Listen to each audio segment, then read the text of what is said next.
आपण जसं वागू तसं येणारी पिढी वागणार आहे. म्हणून काय आदर्श येणाऱ्या पिढीच्या समोर निर्माण करायचा, मला वाटतं ते ठरवावं लागेल. संभाजीराजांचा विषय निघाला म्हणून सांगतो, कुणाच्याही पोटी चांगली मुलं जन्माला येत नाहीत.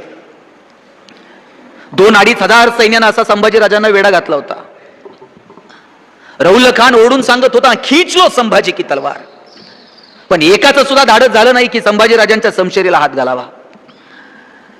शेवटी सांगितलं, दोर आणा, साखळदंड आणा आणि गिरफ्त करा संभाजीराजाला. दोर आणले, साखळदंड आणले आणि संभाजीराजा गिरफ्त झाला. औरंगजेबाच्या समोर उभे आहेत संभाजीराजे. ज्या संभाजीराजांच्या डोक्यावरती आयुष्यभर सह्याद्रीचा मुकुट होता, त्याच संभाजीराजाच्या डोक्यामध्ये विदूषकाची टोपी घातली. ज्या संभाजीराजाच्या डोळ्यांना आयुष्यभर या सह्याद्रीचं सौंदर्य बघितलं, त्याच संभाजीराजाच्या डोळ्यात तप्त सळया सर्र आवाज करत आत घुसल्या, डोळे घेऊन मागे पडल्या. आपल्या डोळ्यात कुसळ गेलं तरी वेदना होतात.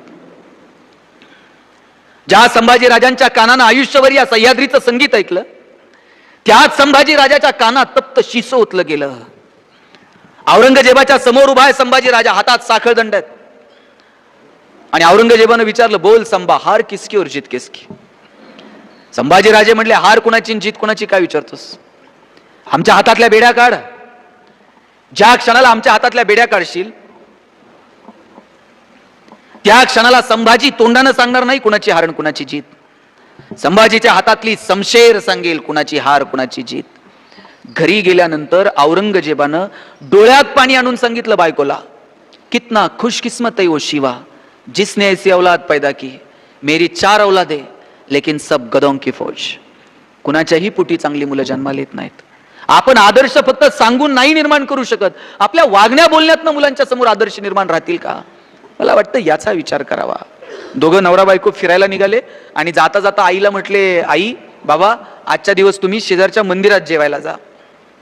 आई म्हटली, बाबा ते आता एवढं लांब नाही जाता येत, गर्दी असते, 2 भाकरी थापून जा. सून म्हटली, आई आज जरा गडबड आहे, आजच्या दिवस जा फक्त, उद्या मी स्वयंपाक करणारच आहे. त्यांच्यासोबत त्यांचा लहान मुलगा होता आणि पुढच्या प्रवासात निघाल्यानंतर मुलगा आईला म्हटला, आई ज्यावेळेस मी मोठा होईल ना, त्या दिवशी आपला बंगला मंदिराच्या भिंतीला खेटून बांधेल म्हटला मी. तिल्ली राजा, मंदिराला एकदम खेटून का? नाही म्हटली, तुला जर मंदिर मी आणि माझी बायको जर कुठे बाहेर जेवायला गेलो तर तुला लांब जायचा त्रास होऊ नये ना, म्हणून एकदम खेटूनच बांधणार म्हटले बंगला. आपण जसं पेरू तसं उगवणार आहे हो. गहू पेरून ज्वारी उगवत नाही, ज्वारी पेरून हरभरे उगवत नाही. तुम्ही जे पेरणार आहात ते उगवणार आहे.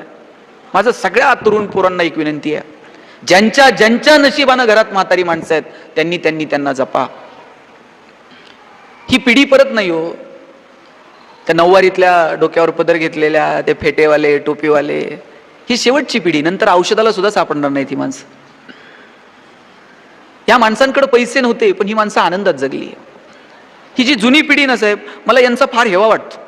आता आपल्या पिढीला काय करायचंय साहेब? आपल्या पिढीच्या जबाबदाऱ्या तरी काय आहेत? खरा विचार करा. एक फ्लॅट घ्यायचा आहे पुण्यात, त्याचंच कर्ज फेडायचं आहे आयुष्यभर. एक गाडी घ्यायची, तीच सगळ्यांना दाखवायची, तिचेच हप्ते फेडायचे. आपल्याला बहिणींचे लग्न करायचे ठेवलेत का? आपल्याला भावाला कुठं पाईपलाईन करून द्यायची आहे का? अहो जुनी पिढी पैसे नव्हते पण काय जगली हो. बहिणींचे लग्न केले, भावांचे संसार सेटल केले, पुतणे शिकायला होते, भाचे शिकायला होते. एखादा जर त्यातला शिकला आणि त्याची परिस्थिती जर बरी असली, अहो शहरात जर गावाकडचं माणूस जर ऍडमिट असलं तर हे शेजारच्या माणसाला डबे घेऊन जात होतं. पैसे नव्हते पण मस्त आनंदात जगली हो माणसं. 10 लोकांचे संसार उभे केले आलो. आता आम्हाला आमचंच बघायचंय, त्यातच आम्हाला असलं कौतुक आहे. 2 BHK घेतला सांगताय, 3 BHK, बरंच कौतुक आहे, घ्या.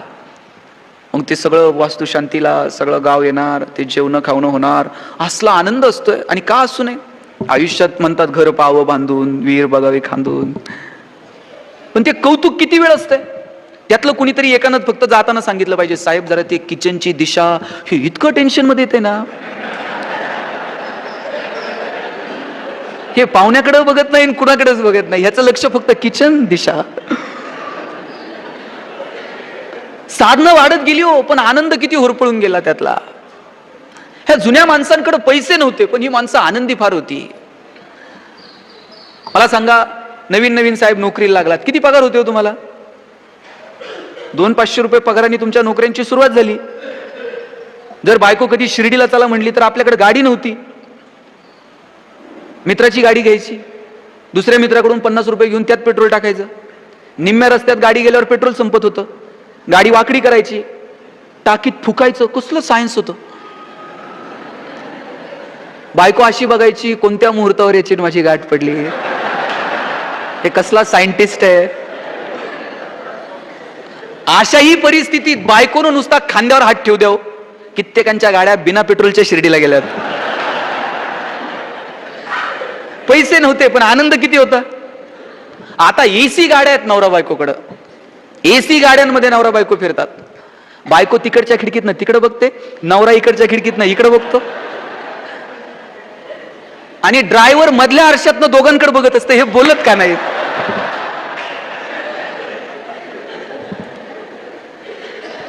साधनं प्रचंड वाढली पण आनंद मात्र त्यातला किती होरपळून गेला. रस्ते सुधारले आमचे, सिमेंट कॉन्क्रीटचे झाले. मी सुरुवातीलाच म्हटलं किती प्रचंड प्रगती केली. रस्ते सिमेंटचे झाले पण आमचं चालणं सुधारलं नाही. प्रत्येकाच्या हातात मोबाईल आले पण आमचं बोलणं सुधारलं नाही. पैशाच्या जोरावर हजारो किलोमीटर दूर असणारे चंद्र, सूर्य, ग्रह, तारे दुर्बिणीच्या साह्यानं जवळ करून पाहिले, पण आयुष्यभर शेजारी राहणाऱ्या माणसाबरोबर प्रेमाचे संबंध निर्माण होऊ शकले नाहीत. आम्ही कुठल्या प्रगतीच्या गप्पा करत आहोत? जोपर्यंत आम्ही नाती जमत नाहीत, जपत नाहीत, त्यातली समृद्धता शोधत नाहीत. भूतानसारखं राष्ट्र आहे आपल्या शेजारी, ज्यांनी समाधानाचा निर्देशांक जाहीर केला, सगळ्या जगाचे डोळे विस्पारले. भूतान सांगत होतं आमचे रस्ते चमचमीत नाहीयेत पण आम्ही समाधानी आहोत जगात. एक तर दिवस येईल आपल्याला सगळ्यांची प्रगती ही समाधानाच्या पातळीवरती मोजावी लागेल, आणि त्याच्यासाठी नाते समृद्ध असायला हवीत. कोणतंही राष्ट्र जर उद्ध्वस्त करायचं असेल ना, तिथं बॉम्ब आणून टाकायची गरज नाहीये. तिथली शिक्षण व्यवस्था आणि कुटुंब व्यवस्था उद्ध्वस्त करा, तर देश आपोआप उद्ध्वस्त होईल. आपण आपल्या मुलांना काय शिकवतो, आपण आपल्या मुलांना कुठली कुटुंबाची व्यवस्था दाखवतो. अहो त्यागात मजा होती. कुणासाठी तरी त्याग करण्यात मोठेपणा वाटत होता लोकांना. आता मला नवीन मुलींचं माहित नाही पण जुन्या बायका मला सांगा, घडी मोडणे हा प्रकार तुम्हाला माहिती आहे का नाही साडीचा? नवऱ्यानं जर नवीन साडी आणली तर बाई काय म्हणायची? तू घडी मोड. जावला घडी मोडायला देईल, नंदला घडी मोडायला देईल, घरात कामाला असणाऱ्या बाईला ती बाई म्हणायची, बाई तू घडी मोड, तू घडी मोडली ना मला लवकर नवीन साडी मिळते. घडी मोडणं म्हणजे काय होतं? आपल्याला कुणीतरी साडी घेतलीये पण चला तिला पहिल्यांदा घालायला देऊ. आता घडी मोडणं आहे का हो? ती साडी आणल्यावर कधी साडी घालते, कधी फोटो, कधी स्टेटस, कधी त्याच्यावर कमेंट्स, कसली घाई आहे. मग आता विषय निघालाय म्हणून मला सांगा, आपल्याला आनंदी राहायचंय का आपण आनंदी आहोत हे जगाला दाखवायचंय? राहायचंय? खरं सांगा, राहायचंय का दाखवायचंय? नक्की. हे खूप सोपं आहे. आनंदी राहणं खूप सोपं आहे. गडबड कुठे आहे माहितीये का? लोकांना दाखवण्यात गडबड आहे की आम्ही आनंदी आहोत. 10 लाख रुपये खर्च करून लोक परदेशात फिरायला जातात. बरं जातात तिथलं काय बघतच नाही हो. फोटो काढतंय स्टेटसला ठेवतोय, फोटो काढतोय बरं आता तुमच्याकडे सुविधा आहे स्टेटस ठेवायची, ठेवावं, साधनं मुबलक आहेत. पण खरं दुःख कधी आहे माहितीये का? ज्याच्यासाठी स्टेटस ठेवलंय त्यानं जर बघितलं नाही ना, असं वाटतंय सगळ्या ट्रिपचे पैसे व्हायला गेले. आनंदी राहायचंच नाहीये. आपण किती आनंदी आहोत हे जगाला कळलं पाहिजे. आनंद ही अंतर्मनाची कॅरेक्टरिस्टिक आहे. सुख ही तुमच्या अंतर्मनाची भावना आहे, ते एक वैशिष्ट्य आहे तुमच्या मनाचं. ज्ञानोबा किती सुंदर सांगतात, किंबहुना सोय जीव आत्मयाचे आहे तेथ जे होय तया नाम सुख. ज्ञानोबा सांगतात आत्म्याशी जे संबंधित आहे त्याला सुख म्हणावं. दुर्दैवानं आपण आत्म्याशी संबंधित असणाऱ्या सुखापासून लांब लांब साधनांमध्ये सुख शोधायला लागलो. पूर्वी लोक गोल करून बसायची जेवायला, आपण सगळेजण बसलेलो आहोत. आता गोल राहिलाय का हो घरात जेवताना? आता अर्ध गोल झालाय पुढे, आणि मग फक्त रिमोट एकमेकाला फेकून हाणायचंच राहिलेलं असतंय. अर्ध गोल झाला. वडील काय सांगा, आमचे आजोबा सांगायचे, पोरांनो आता जेवायला बसलायत ना ताटाच्या भोवती पाणी फिरवा. आणि म्हटलं काय होतं ते पाणी फिरवल्यावर? ताटातले अन्नपदार्थ बदलतात का? आजोबा सांगायचे ताटातले अन्नपदार्थ बदलत नाहीत, पण त्या अन्नपदार्थाचा प्रसाद होऊन जातो, आणि प्रसाद कधी फेकून द्यायचा नसतो. मग आजोबा आम्हाला सांगायचे आभार माना. म्हटलं कुणाचे आभार मानायचे? ते सांगायचे ज्यानं पिकवलं त्या शेतकऱ्याचे आभार माना, जिनं शिजवलं त्या आईचे आभार माना, आणि ज्यानं भूक दिली त्या भगवंताचे आभार माना. किती मजा होती हो. माणसं कृतज्ञ होती. निसर्गाच्या प्रती, नात्यांच्या प्रती, घरातल्या माणसांच्या प्रती आपण कृतज्ञ असलं पाहिजे. ज्या बापानं आपल्याला चालायला शिकवलं त्याच्याविषयी कधीतरी कृतज्ञता व्यक्त केली पाहिजे. बाबा तुम्ही होतो म्हणून आम्ही अधिकारी झालो, बाबा तुम्ही दिशा दाखवली म्हणून आम्ही शिकलो, बाबा तुम्ही कष्ट घेतले म्हणून आम्हाला हे सगळं पाहायला मिळालं. बोलून बघा, वर्ष 6 महिन्यानं आयुष्य वाढतंय बापाचं. त्यानं तुम्ही बोलून दाखवलं म्हणजे त्यांना काय कुठला पुरस्कार मिळत नाही, पण बापाला जाणीव होते की मुलांना माझ्या कष्टाची जाणीव आहे. आईला म्हणून बघा, आई तुझ्यासारखी भाजी कोणाला जमत नाही. हा, बायको नसताना म्हणा, पण म्हणा.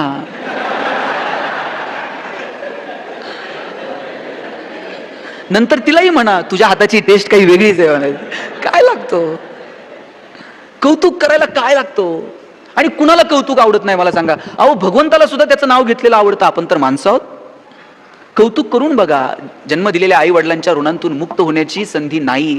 एक जणानं सांगितलं, म्हटलं आई मला तुझ्या ऋणातून मुक्त व्हायचंय. म्हटलं आई म्हटली आता कसं होणार? तू सांगशील ते करील. इकडचा डोंगर तिकडं उचलून ठेवल, काही करेल तुझ्यासाठी, चंद्र सूर्य ग्रह तारे आणील. आई म्हणली असलं काही करू नको, आजच्या दिवस माझ्या शेजारी झोप, रात्री माझ्या ऋणातून मुक्त होऊन जाशील. एवढंच म्हटलं, झोपतो. आईच्या शेजारी झोपला. याला डोळा लागला आणि आई म्हणली बाबा जरा पाणी आणशील का? हे चिडणार. ह्याला आठवलं नाही ऋणातून मुक्त व्हायचंय.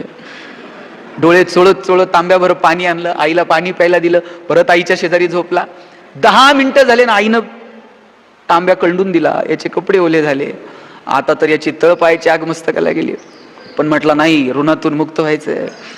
तसाच झोपला. ठीक आहे म्हटलं आई, होऊ दे कपडे ओले. आईनं दुसऱ्यांदा तांब्या सांडवला.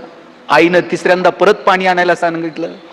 आणि चौथ्यांदा पहाटे पहाटे साखर झोपेत जेव्हा आईनं तांब्या अंगावर ओतला, त्यावेळेस मात्र पोरग चिडलं. म्हटलं आई तुला समजतंय का, मला कामावर जायचंय सकाळचं. एकदा झालं, दोनदा, 4 वेळा. आई म्हणली 4 वेळा? लहान होता तेव्हा रात्रीतून 40 वेळा माझी साडी ओली करायचा. मी कधी म्हटले नाही सकाळी उठून मला डबा करायचा आहे, स्वयंपाक करायचा आहे. आईच्या ऋणातून मुक्त होणं एवढं सोपं नाही. बापाच्या ऋणातून मुक्त होणं एवढं सोपं नाही. आणि मुक्त होण्याचा प्रयत्न तरी का करावा? कशासाठी? आपण कधीही त्या ऋणातून मुक्त होऊ शकत नाहीत. म्हणून त्या नात्यांना एक वेगळा आदर द्या, तो सन्मान द्या. आणि कोणत्याही आईबापाची अपेक्षा नाहीये की पोरांनी रोज 10-5 हजार आमच्या हातात आणून ठेवावेत. आईबापाची इतकीच अपेक्षा आहे, मस्त राहा, चांगले जगा, तुमचा संसार चांगला करा. आणि बाबांनो त्यातून वेळ मिळाला तर मग आमच्याशीही 2 शब्द गोड बोला. इतकीच अपेक्षा असते आई वडिलांची. याच्यापेक्षा कोणत्या बापाची काय अपेक्षा असते? काहीही नाही. बाप रामाचा असो नाही तर रावणाचा, बाप कृष्णाचा असो नाही तर कंसाचा, प्रत्येकाचा आपल्या लेकरावरती तितकंच प्रेम असतं. अहो कृष्ण जन्माला आल्यानंतर आईबापाच्या अंगावर खेळता पण आलं नाही हो. बापाला असं टोकरीमध्ये घेऊन सोडून यावं लागलं. आणि परत नंद यशोदेलाही कृष्णाला सोडून जावं लागलं मथुरेला. मथुरेला गेला आणि इकडे आई वडील रडत बसले. त्यावेळेस त्यानं उद्धवाला सांगितलं, माझे आई वडील मी गेल्याचा शोक करतायत. जा उद्धवा, तू हुशार आहेस, तू शास्त्र जाणणार आहेस, तू ज्ञानवंत आहेस. माझ्या आई वडिलांची जाऊन समजूत काढ आणि त्यांना सांग कृष्ण हा नुसता तुमचा मुलगा नाही, कृष्ण हा साक्षात ईश्वर आहे, चराचरात कृष्ण आहे, कणाकणात कृष्ण आहे. आणि मग तुम्ही रडता का? कृष्ण गोकुळात आहे, कृष्ण मथुरेत आहे, कृष्ण द्वारकेत आहे, कृष्ण सगळीकडे आहे, तुम्ही रडता का? त्यांना जरा समजावून सांग. उद्धव आला आणि असं शास्त्रकार सांगतात की गावात विचारलं कृष्णाचे आई वडील कुठे आहेत. एका गोपिकेनं सांगितलं या आश्रूंच्या दिशेनं जा, तिथं आई वडील सापडतील. तिथे गेल्यानंतर आई वडिलांना पाहिलं तर ते शोक व्यक्त करत होते. आणि यांनी सांगितलं मी उद्धव आहे, कृष्णाचा मित्र आहे. मग त्याला जवळ घेतलं आणि विचारलं कृष्ण कसा आहे. उद्धव म्हटला मी हेच सांगायला आलोय, तुम्ही रडू नका. कृष्ण हा नुसता तुमचा मुलगा नाहीये, कृष्ण हा साक्षात देव आहे. आता मात्र कृष्णाचे आई वडील जास्त रडायला लागले. उद्धव म्हटला तुम्हाला समजतंय का, तो साक्षात भगवंत आहे, तो नुसता तुमचा मुलगा नाहीये. कृष्णाचे आई वडील म्हटले मग तर आता आणखी दुःख झालं. आजपर्यंत वाटत होतं फक्त आमचा मुलगाच आम्हाला सोडून गेलाय, आज कळालं आम्हाला देवच सोडून गेलाय. आता आम्ही आमचं दुःख कुणाच्या समोर मांडायचं? लक्षात घ्या, देवाला प्रत्येक ठिकाणी जाता आलं नाही म्हणून त्याने प्रत्येक घरामध्ये आई वडील पाठवले. तुम्हाला इकडं तिकडं मंदिरात कुठंच देव शोधायची गरज नाहीये. घरात ज्याच्या ज्याच्या आईबाप आहेत त्याच्या त्याच्या ठिकाणी विठ्ठल आहे, त्याच्या त्याच्या ठिकाणी रुक्मिणी आपल्याला सापडणार आहे. आपल्या देव्हाऱ्यात आपल्या काळजात आईबापाला ठेवता आलं ना, तिथंच मथुरा आहे, तिथंच काशी आहे. इकडं तिकडं देव शोधायची गरज नाही. म्हणून ज्यांच्या ज्यांच्या नशिबानं आहे त्यांनी त्यांनी जपा. अहो मी किती उदाहरणं सांगू तुम्हाला. ज्ञानोबांना इंद्रायणीमध्ये पाऊल ठेवू दिला नाही लोकांनी. पाऊल ठेवायला लागले तर तिथली लोक म्हटली इंद्रायणीमध्ये जर पाऊल ठेवला तर इंद्रायणी अपवित्र होऊन जाईल. ज्ञानोबांनी धाडसानं पाऊल ठेवलं आणि सांगितलं या उंजळीत दिसणारा चंद्र, इंद्रायणीच्या पात्रात दिसणारा चंद्र आणि गंगेच्या पात्रात दिसणारा चंद्र वेगळा आहे का? मग आम्ही इथं पाऊल ठेवल्यानंतर ही इंद्रायणी अपवित्र होईल कशी? ही साक्षात गंगा आहे. लोकांनी सांगितलं हुज्जत घालू नको. दगड दोंडे घेऊन ज्ञानोबांच्या पाठीमागे लागली लोक. ज्ञानोबा पळत पळत जाऊन झोपडीमध्ये जाऊन बसले. जाताना पडले, हाताला खरचटलं. ती जखम तशीच लपवली का तर आईला बापाला वाईट वाटू नये आपलं दुःख बघून. घरी गेल्यानंतर आईने विचारलं ज्ञाना रडतो का? सांगितलं काही नाही, येताना खरचटलो म्हणून डोळ्यात पाणी आलं. त्या दिवशी रुक्मिणीनं नवऱ्याला सांगितलं विठ्ठल पंतांना आपल्या पोरांना माणूस म्हणून जगता यावं याच्यासाठी पैठणला जा, तिथल्या विद्वानांना शुद्धीपत्र मागा आणि आपल्या पोरांना तरी माणूस म्हणून जगू द्या. विठ्ठल पंत पैठणला आले, हात जोडून त्या सभेत उभे राहिले आणि सांगितलं द्याल ती शिक्षा आम्ही बघू पण आमच्या पोरांना माणूस म्हणून जगू द्या. आणि सभेनं पोथ्यांची पानं चाळली आणि सांगितलं एकच शिक्षा, देहांत प्रायश्चित. आपल्या लेकरांना माणूस म्हणून जगता यावं म्हणून विठ्ठलपंत आणि रुक्मिणीनं दोघांनी दोघांचा देह त्या पात्रात बुडवून टाकला का तर फक्त पोरांना माणूस म्हणून जगता यावं. कोण कोण एवढं ओतप्रोत प्रेम तुमच्यावरती करतं? साने गुरुजींची कथा आपण सगळ्यांनी ऐकली आहे. प्रियसीनं सांगितलं आईचं काळीज घेऊन ये. काळीज घेऊन निघाला, ठेच लागली, काळीज खाली पडलं आणि त्यातूनही आवाज आला बाळा लागलं नाही ना. ज्ञानोबा सांगतात लेकुराचे हित वा हे माऊलीचे चित्त ऐसी कळवळ्याची जाती करी लाभा विन प्रीती. लाभा विना प्रीती करणारं जर कोण असेल तुमच्यावरती तर केवळ तुमची आई आणि तुमचा बाप. या दोन गोष्टी जर जगात सोड. मला सांगा आपण किती प्रगती केली, सांगायची कुणाला हो? मोठा बंगला बांधला, बापाला सांगा, हेवा वाटतो बापाला आमची परिस्थिती नव्हती पोरांनी कष्टाने उभं केलं. आईला तुमचा हेवा वाटतो, सायकल नव्हती पोरानं गाडी घेतली. आई बाप गेल्यानंतर आपली प्रगती पाहून आनंद होईल अशी किती माणसं आपल्या आयुष्यात आहेत स्वतःला विचारा. खरं तुमच्या प्रगतीत खुश होणारं, खरं तुमच्या छोट्या छोट्या गोष्टींमध्ये आनंद मानणारं या जगात जर कोण आहे तर फक्त आई आणि वडील आहेत. आणि म्हणून त्यांना जपा, ईर्ष्या मनात ठेवू नका. मला असं नेहमी वाटतं आई आणि बाप आहेत ना ह्या भावना आहेत, ही नुसती नाती नाही आहेत स्त्री पुरुषांमध्ये विभागलेली. बाप असणं हे एक वेगळं नातं आहे, आई असणं हे एक वेगळं नातं आहे. आई असणं हे निवळ तुमच्या स्त्रीत्वाशी निगडीत नाही आणि बाप असणं हे निवळ तुमच्या पुरुषत्वाशी निगडीत नाही. कितीतरी स्त्रिया अशा आहेत की नवरा गेल्यानंतर बापासारख्या उभ्या राहिल्या खंबीरपणे पोरांच्या पाठीमागं. आणि आई असणं हे जर निवळ तुमच्या स्त्रीत्वाशी निगडीत असतं ना, निवळ तुमच्या प्रसूती वेदनांशी निगडीत असतं ना, 750 वर्ष 21 वर्षाच्या तरुणाला लोक माऊली म्हटले नसते. आज एवढ्या वर्षानंतर सुद्धा ज्ञानोबांना लोक माऊली म्हणतात. कारण काय? ती एक भावना आहे. ज्ञानोबांचे अभंग बघा, ऋणू झुनू रे भ्रमरा सांडितो अवगुणू. अवगुण या शब्दाला अवगुणू म्हणावं इतकं गोड काय कोण बोलतो? किती गोड आहे बोलण्यामध्ये. आणि उकाराची भाषा कोण बोलतं? आई बोलते. बाहेर जग तुम्हाला बाळासाहेब म्हणेल, आई काय म्हणते? आई उकाराची भाषा बोलते. ती भाषा ज्ञानोबा बोलले म्हणून ज्ञानोबांना लोकांनी माऊली म्हटलं. ज्ञानोबांनी सांगितलं कसं बोलावं. मी एकच सांगतो, नाती जर जपायची असतील ना गोड बोला, चांगलं बोला, कौतुक करा. चुका सांगायच्या असतील ना तर कानात सांगा आणि कौतुक करायचं असेल ना 4 चौघात करा. आपण उलट करतो, 4 चौघात चुका दाखवतो आणि कौतुक कानात करतो. तुमचं पोरग खोड्या करतंय ना, पाहुणे आल्यावर म्हणायचं नाही बावळट आहे. कुणाचं आहे? आणि आपण का म्हणावं? आणि पाहुण्यासमोर बावळट म्हणून ते ऐकतंय का? पाहुण्यासमोर म्हणायचं आमचा दादा इतका हुशार आहे ना, दादा लगेच पुस्तक घेऊन बसतंय पाहुण्याच्या पुढं. ते हुशारी सिद्ध करायची एक पण संधी सोडत नाही.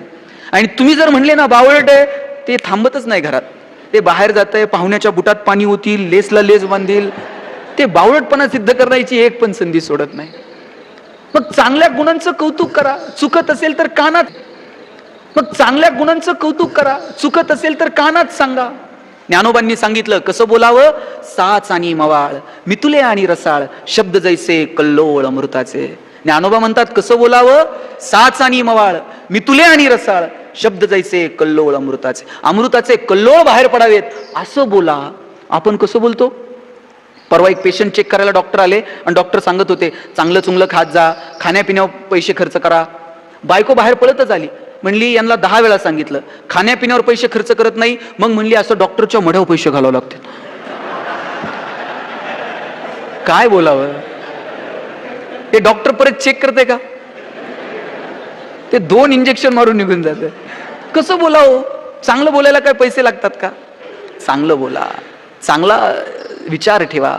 तुम्हाला एक जास्त वेळ तुमचा घेत नाही, तुम्हाला एक गोष्ट सांगतो मी, तुम्हाला कळेल मी का म्हटलं की बाप असणं हे फक्त रक्ताचं नातं नसतं. एक गौराक्का होती, त्या गौराक्काला पत्र आलं होतं. तिचं नुकतंच लग्न झालं आणि लग्न झाल्यानंतर तिला पत्र आलं की आबाची तब्येत खराब आहे आणि गौराक्का लागलीच निघून ये. पूर्वी अशी पत्र यायची, पूर्वी पोस्टमन यायचे, आता पोस्टमनच सापडत नाही, कारण पत्र पाठवणारी माणसंच नाहीत. आता पोस्टमन आला तरी 2च गोष्टी घेऊन येतो, एक तर पोस्टपेडचं बिल, नाहीतर कर्जाची नोटीस. याच्या पलीकडे काय? कारण कुणी पत्र पाठवणार उरलं नाही. गौराक्काला पत्र आलं, गौराक्का लागलीच आहे, आबाची तब्येत खराब आहे. गौराक्का निघाली आबाला भेटायला. शेवटचे आता 5 मिनिट घेतो. आबाला भेटायला निघाली आणि जाताना एसटी मध्ये 6-7 तासाच्या प्रवासात तिला तिचा सगळा जीवन प्रवास आठवला. तिला आठवलं की ती अवघ्या 7 वर्षांची होती, त्यावेळेस आबानं तिला दत्तक घेतलं होतं. तिचा मामा तिला सोडवायला आला होता आबाकडं. टोपी घातलेला, धोतर घातलेला, काळं जॅकेट घातलेला आबा. त्या अनोळखी माणसाच्या हातात तिच्या मामानं गौराक्काचा हात दिला आणि सांगितलं, गौराक्का, हा आबाच आता इथून पुढे तुझं सगळं काही आहे. जाताना मी खूप रडले. कोण कुठला अनोळखी आबा? आणि माझ्या मामानं खुशाल माझा हात त्याच्या हातात दिला आणि ज्यावेळेस मी खूप रडायला लागले त्यावेळेस मोठा बिस्किटचा पुडा माझ्या हातात दिला. 2 वेळा मामानं मागे वळून बघितलं आणि परत जो चालता झाला, परत मामा कधीच आला नाही. मी 7 वर्षांची होते, आबानी मला लहानाचं मोठं केलं.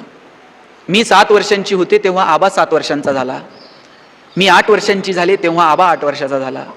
आबा माझ्यासाठी लहान मुलासारखा वागत राहिला.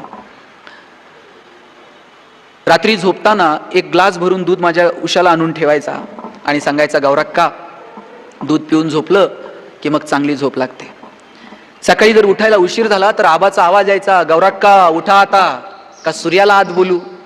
आबा असं म्हटलं की आम्ही उठायचं, शाळेला जायची तयारी सुरू व्हायची. आबा रोज मला शाळेत सोडवायला यायचा.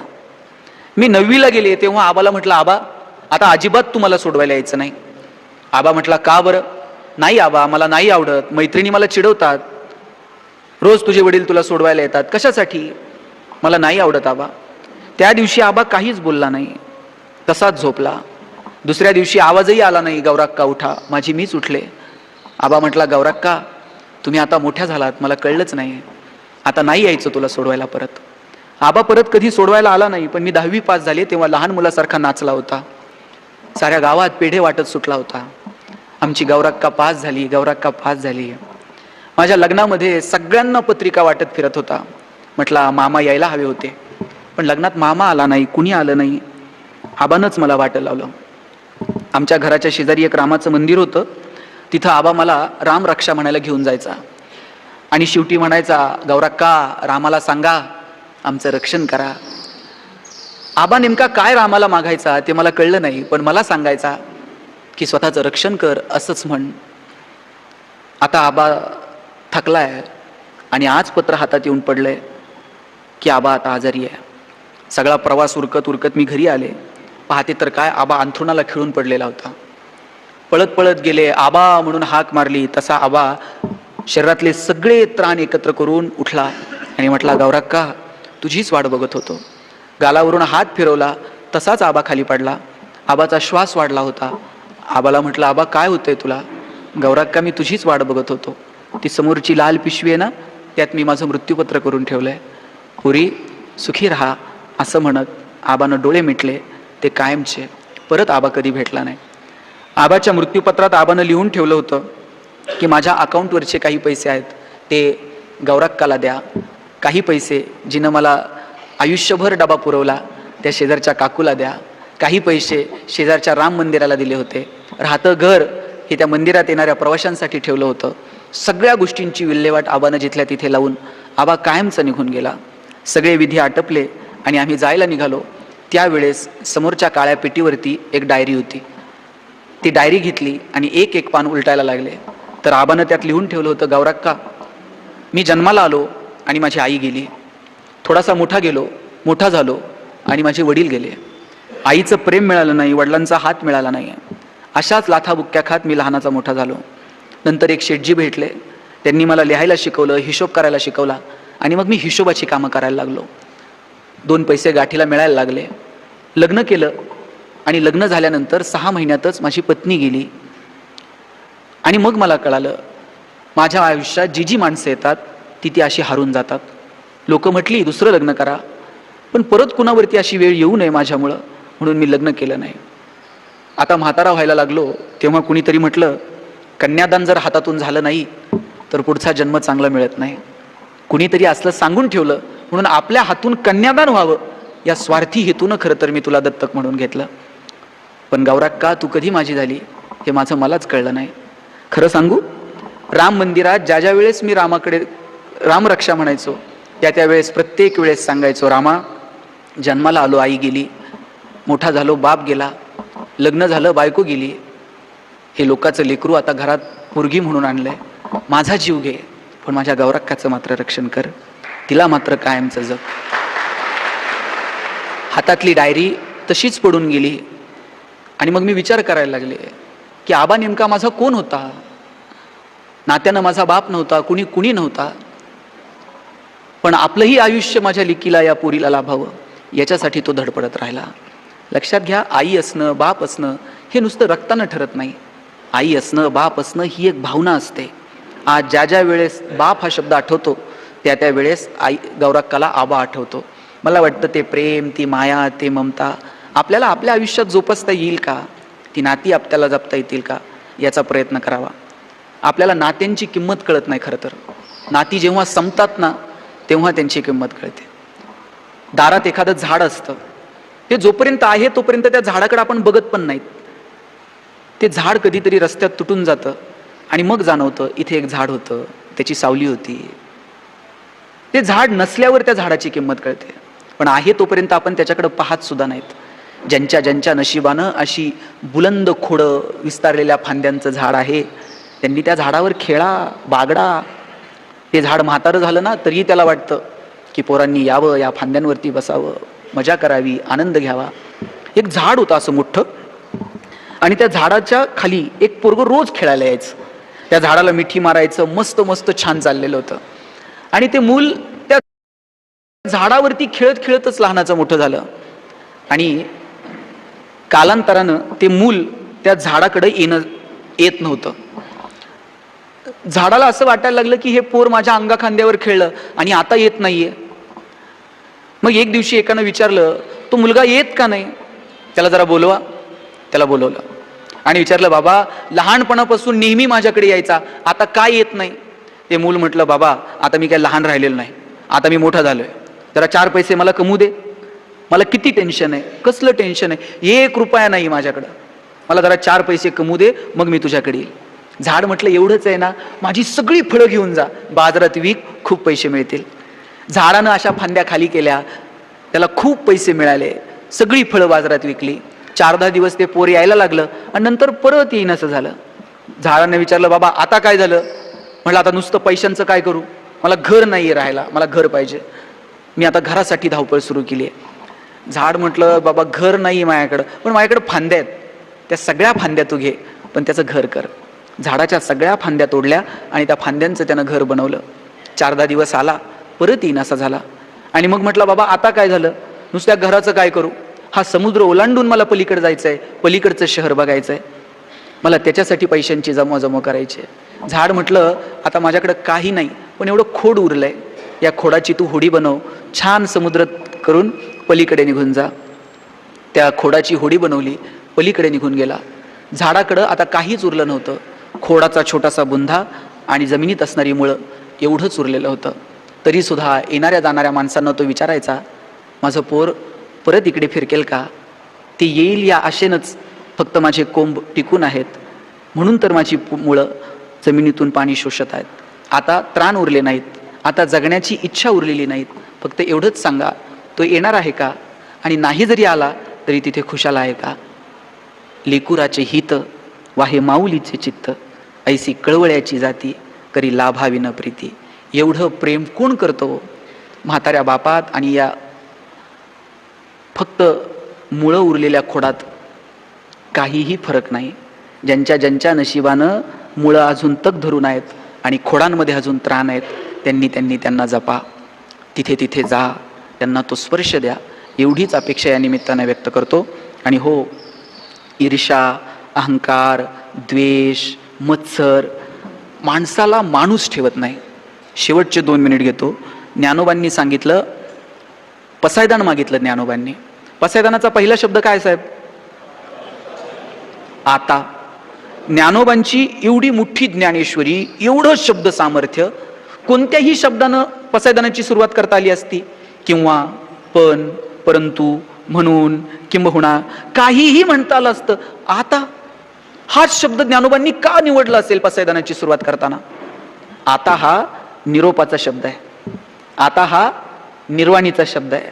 भाषण झाल्यानंतर मी संतोषजींना भेटेल, नमस्कार करेल आणि म्हणेल आता येतो.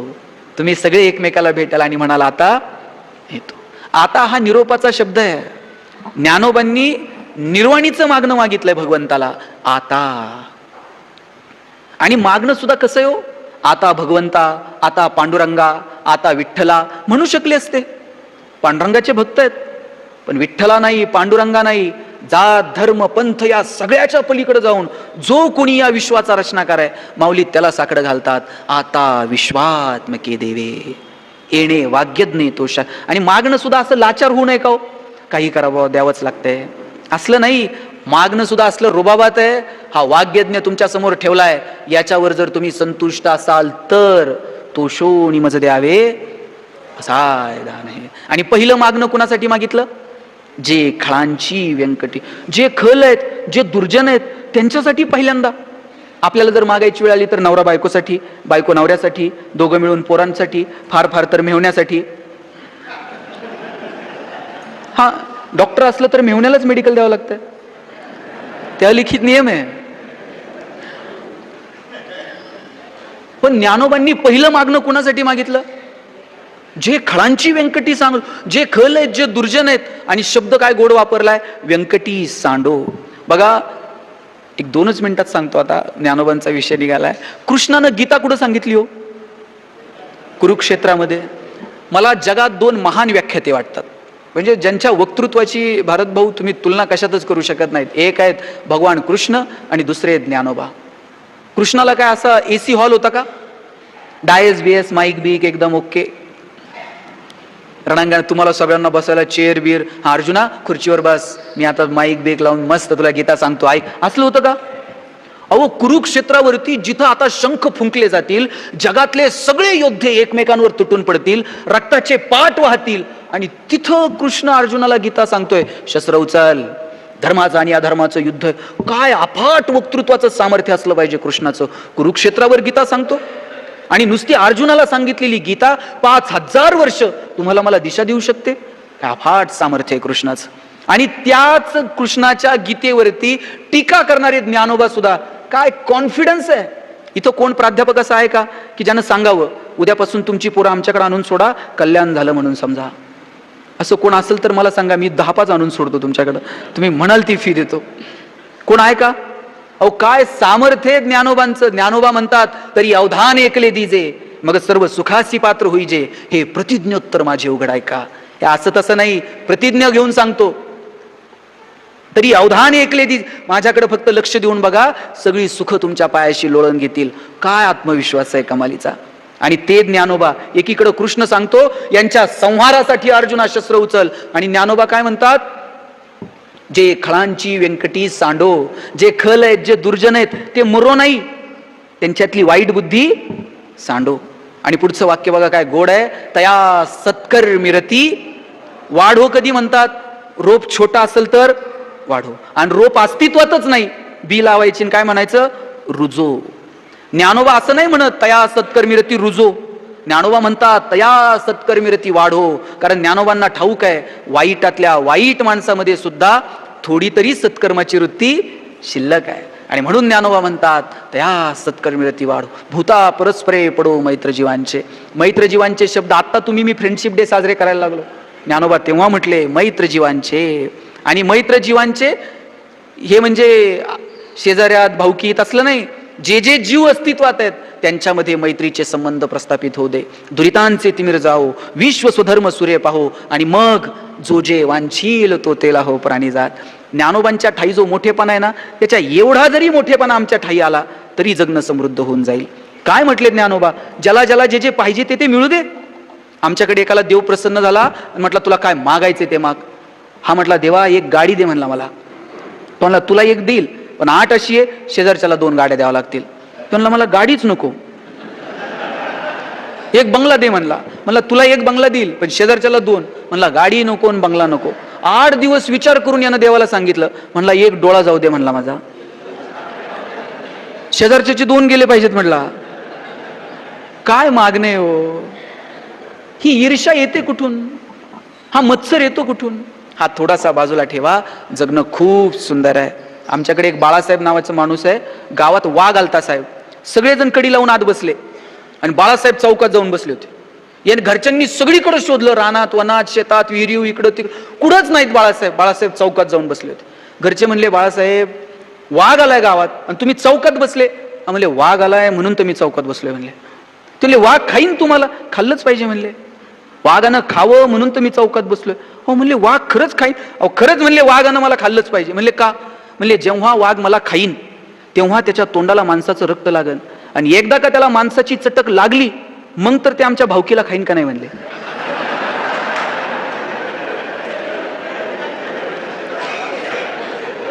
जो जे वांछील तो ते लाहो गाडी. काय म्हणावं, काय ज्ञानोबा सांग. ज्ञानोबा म्हणतात ज्याला ज्याला जे जे पाहिजे ते ते मिळू दे, पण असं नाही दुरितांचे तिमिर जाओ, आमच्यातलं पाप अंधकार दूर होऊ दे, विश्वरूपी सूर्याचा उदय होऊ दे, आणि मग ज्याला ज्याला जे जे पाहिजे ते ते मिळू दे. मला वाटतं आपल्या सगळ्यांच्या आयुष्यात हे सुख निर्माण व्हावं अशी अपेक्षा व्यक्त करतो. मस्त रहा, हसत रहा. आपल्या वडिलांच्या स्मृतींना उजाळा देण्यासाठी संतोषजी तुम्ही हा उपक्रम राबवला, मी तुमचं खूप कौतुक करतो. आणि विशेष कौतुक का आई मी तुमचं करतो. आईंनी मला आल्याबरोबर सांगितलं ह्या वर्षीच नाही, दर 20 तारखेला उत्सव करायचा. माणसं गेली ना आता रडू नका.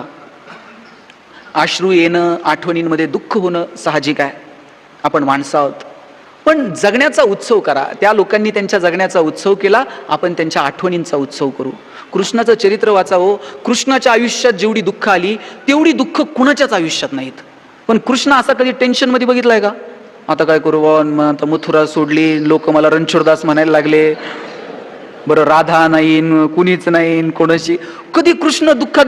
कृष्ण नाचतो, कृष्ण गातो, कृष्ण बासरी वाजवतो.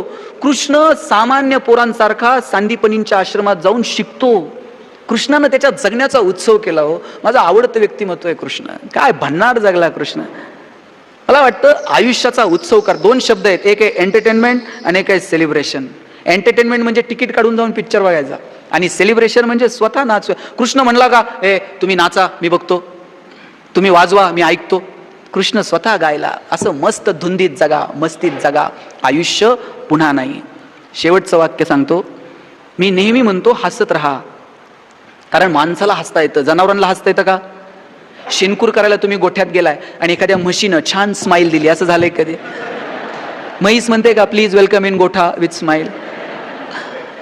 साहेब तुम्ही कधी एखाद्या गाढवाला हसताना बघितलंय का. ज्या दिवशी गाढव हसायला सुरुवात करल त्या दिवशी समजायचं गाढवाचा प्रवास मानवत्वाकडे सुरू झाला, आणि ज्या दिवशी माणूस हसायचं बंद करल त्या दिवशी समजायचं माणसाचा प्रवास तुमचं तुम्हीच ठरवा. आल्यापासून मी 2-3 बघतोय हसलेच नाहीत. ते हसावं वाटलं तरी शेजारच्याकडे बघणार, तू हसतोय का. हसायला काय पैसे द्यावे लागतात का हो. तुम्ही आता त्या ताईंना विचारा, पुण्यात हसायचे क्लास आहेत, बरं ते असं हंटर घेऊनच उभं असतंय. एक म्हटलं का हला काना हा हा हा. तुम्ही चुकून जरी ही केलं तर ते म्हणते चुकला, फाईन भरा म्हणते 50 रुपये. मस्त हसत राहा, आनंदानं जगा. आयुष्य परत नाही. मी सुख नावाचं एक पुस्तक लिहिलं, त्याच्यावर पहिलं वाक्य लिहिलं होतं, no once more, no retake for any moment, so keep smiling. आयुष्याच्या चित्रपटाला रिटेक नाही, आयुष्याच्या गाण्याला वन्स मोर नाही. म्हणून छोट्या छोट्या गोष्टींचा आनंद घ्या. नगर आता इथं आमचे मित्र आलेत भारत भाऊ, त्यांनी माझं लहानपण आम्ही सगळे जवळून पाहिलंय. केडगावला आम्ही राहायचो, अख्ख्या कॉलनीत साहेब सगळ्यांची घरं स्लॅबची होती, आमचं एकटंच घर पत्र्याचं होतं. आम्ही आमच्या आईला म्हणायचो, आई सगळ्यांची घरं स्लॅबची आणि आपलंच पत्र्याचं का? आई म्हणायची, तुझे वडील शिक्षक आहेत म्हणून घर पत्र्याचं.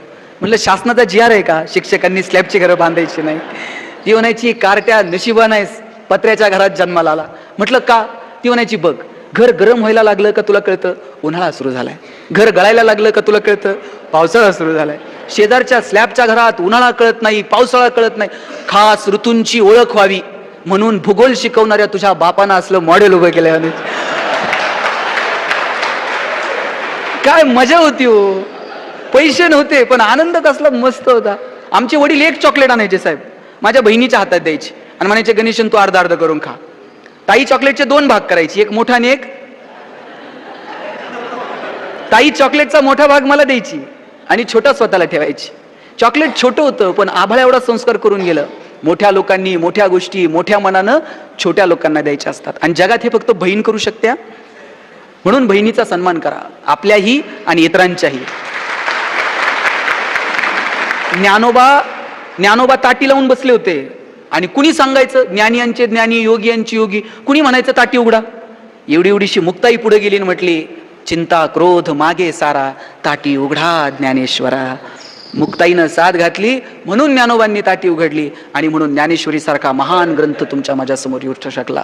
ही नात्यांमधली मजा आहे, ती नात्यांमधली गंमत जोपासा. आईनंतर तुमच्यावरती ओतप्रोत प्रेम करणारी तुमची पत्नी, तुमची बहीण, त्यांचा सन्मान करा, पत्नीचं कौतुक करा. आयुष्यात ती तुमच्या सोबत आहे प्रत्येक क्षणाला, पण आयुष्यात सगळ्यांचं कौतुक करायला वेळ आहे पण पत्नीचं कौतुक करायला मात्र कोणाला जमत नाही. आणि बिचारे इतक्या भोळ्या आहेत, काय लागतो कौतुक करायला? आता मला ना रात्री 12 वाजत असतात पुण्याला जायला, 12-1. कोणती बायको असं प्रेमानं दार उघडेल का 1 वाजता? वा वा वा वा 1 वाजलेत या. 100% अशी दंदिशी रागात दार उघड. तिनं कितीही रागात दार उघडू द्या, आपण 30 सेकंद तिच्याकडे असं राजेश खन्नासारखं बघायचं आणि म्हणायचं, उगत तू ये म्हणून संसार चाललाय. ती सगळ्या कॉलनीत सांगते, 1 नंबर नवरा भेटलाय. काय लागतं प्रेमानं? काय पैसे नाही. मस्त जगा. तुम्हा सगळ्यांना खूप साऱ्या शुभेच्छा. काकांच्या स्मृतींना उजळा देण्यासाठी आपण उपक्रम राबवलात, त्यासाठी खूप साऱ्या शुभेच्छा देतो. आपल्या सगळ्यांच्या वतीनं त्यांना भावपूर्ण श्रद्धांजली अर्पण करतो. No once more, no retake for any moment. So please please please dear friends, keep smiling. Thanks lot.